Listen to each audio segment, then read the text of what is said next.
Good day, students. So apparently we don't have a class today. The reason why I've just recorded the presentation that will be or we should be discussing this afternoon. Okay, so before anything else, I would like to welcome you all with second term. By the way, for the examinations results and the grades for your wave average for this term will be announced or posted next meeting.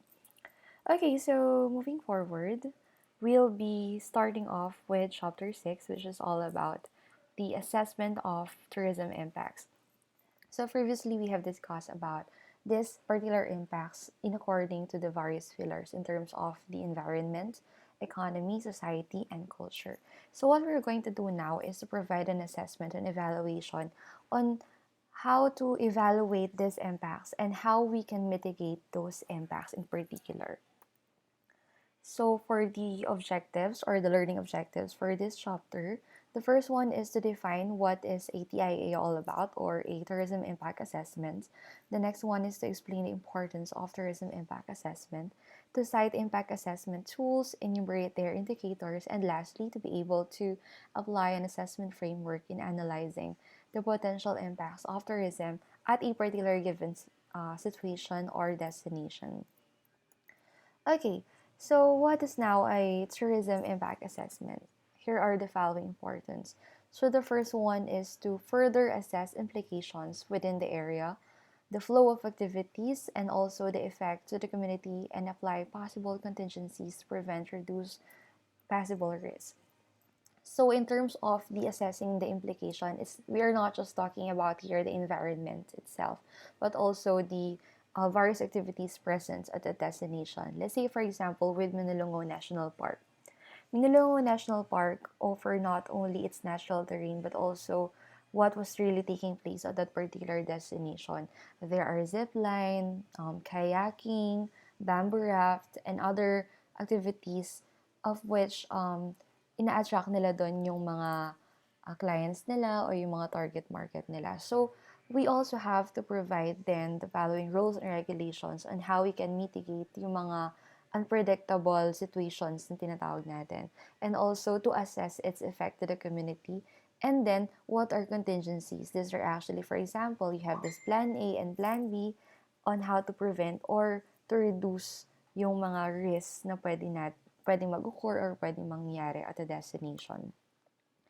Next one is to promote CBT, which is about the community-based tourism, of which community was then coined as the paramount consideration in an ecotourism destination. So of course, we are there to consider on how to uplift the quality of life of the local community or the host community. Third one is to integrate the risk reduction or the mitigation activities. We are going to outline those mitigation activities in accordance to the destination or to the activity or to the event or to the attraction. And the last one is to foster unity among the host community, the stakeholders, and the other concerned agencies like the local government unit, DNR, Department of Tourism, and other agencies which has something to do with a particular destination. Of which we'll be also tackling about tourism carrying capacity or the CARCA. So the DNR, particularly Dr. Lope Calano, came up with a particular computation on how to evaluate kung ilan nga ba talaga yung dapat lang na number of tourists na nandun sa isang destination. So apparently, the purpose of CARCAP is to regulate the influx of the tourists. For example, let's say Minalongo National Park again. Minalungaw National Park, as per the Samahang Makakalikasang Minalungaw, during peak season, ang kanilang nagiging tourist influx ay umaabot ng 1,000. But upon the computation of DNR, in line with Dr. Lope Calanog's computation with current capacity, ang maximum carrying capacity lang nila dapat supposedly is 300 visitors. So, ano ngayon yung magiging implication natin kapag meron tayong over dun sa population na yun? So, of course, overcrowding, and then it might deviate the tourist destination itself, and of course, it might create pollution and other risks. So, the reason why we should come up with that assessment for us to evaluate or to consider the application of various core indicators on how we can mitigate those impacts. of which, according to Landberg, meron sila ditong 5 classifications or types of carrying capacity, which is something to do with the physical or the level of physical impacts which are then acceptable, or those are the tangible aspects or resources present at the destination, and then perceptual, sociocultural, economic, political, or the administrative, of which nandito yung mga various natin na core indicators. So, for example, we have here the destination management. These are the various criteria in according to those indicators that we have. So, for the destination management, first one, we have sustainable tourism public policy, sustainable tourism management and tourism enterprises, customer satisfaction, and information and communication. For the economic value naman, we have tourism flow at the destination, of which we are going to talk about the volume and the value.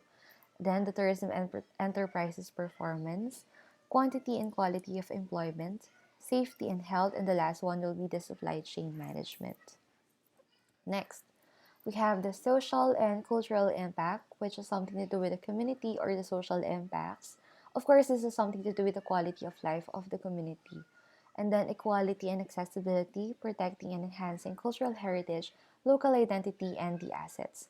And the last one, we have here the environmental impact, which is something to do with the reduction of transport impact, climate change, solid waste management, sewage treatment, water management, energy use, landscape and biodiversity, light and noise management, and the water quality.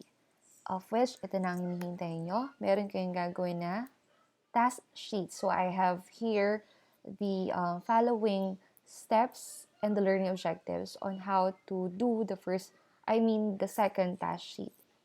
Okay, so the title itself says that it's an assessment of tourism impact, of which here are the following steps. The first one is to evaluate the current state of Sialasya Kalikasan in relation with the environment, sociocultural, and the economic aspects. Next one is to incorporate the core indicators in assessing the evaluation made. And the last one, to synthesize or to provide a synthesis and provide a resolution with the perceived implications, of which I have attached an example. As you can see, meron akong sinend na hard copy of the Chapter 6 lecture. So, dun yung makikita yung format natin. Okay, so example nung gagawin yung task sheet. So, for example, we have here destination management. So, number one is about, or here are the following criteria. So, you have here numbers 1, 2, 3, and 4. This is also based on the table before or prior to this slide. Okay, so what are then the core indicators and the optional indicators? So when we talk about the core indicators, these are the existing facilities or practices that CLSU is doing. While for the optional indicators, ano yung pwede nyong i-recommend or ano yung pwedeng i-improve para mas mapaganda or magkaroon ng sustainable practices or maging smooth yung flow ng particular criteria na tinatawag natin. So let's say, for example, with sustainable tourism policy, I've indicated on the core indicator that CLSU has a designated office or concerned office na nag-handle ng mga group tours natin or oculars in the university, which is the Public Affairs Office, wherein PAO also coordinates with the local government unit of Science City of Muñoz. So, for the optional indicators, ano kaya ngayon yung mga pwedeng pang i-enhance or pwedeng i-adapt nung PAO para ngayon ma-improve pa natin yung sustainable tourism policy. So, I've mentioned here the first one. The office should coordinate with the other offices regarding the itinerary of visit, wherein they have to create a proper outline kung paano ba yung flow ng mga visitors. Let's say, for example, yung bus A, nandito sa CHSI. Yung bus B, nandun sa may before. And then, bus C, nandun sa may mushroom center. Like say, for example. And then, partnership with other concerned agencies. And then, to outline the visitors' management flow from start to end.